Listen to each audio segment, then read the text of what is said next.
mobil sedan jenis Honda Accord terseret ombak arus laut di Pantai Cengkrong, Kabupaten Trenggalek, Selasa, tanggal 15 Maret tahun 2022.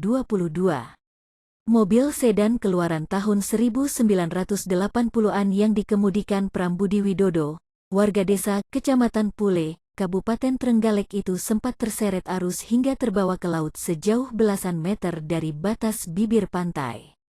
Prambudi datang ke lokasi Pantai Cengkrong tersebut untuk berwisata. Tapi apes, mobil sedan miliknya justru amblas terseret ke laut. Kapolsek Watulimo, AKP Suyono menjelaskan, lokasi mobil sedan terseret arus itu berada di Pantai Cengkrong, Kecamatan Watulimo. Pengemudi membawa mobil tersebut menyusuri pinggir pantai di hamparan pasir. Saat itu, mobil hendak berpindah dari Pantai Cengkrong ke kawasan Pancer. Tapi mobil kemudian melewati pasir ambles, kata Suyono. Akibatnya, ban mobil selip ke dalam pasir dan tak bisa bergerak. Tak lama kemudian, air laut pasang hingga mengenai bodi mobil.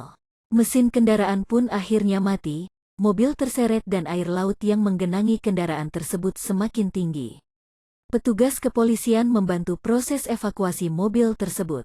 Mereka menyeret mobil sedan itu dengan tali tambang yang dikaitkan ke kendaraan dinas polisi, yakni mobil double cabin.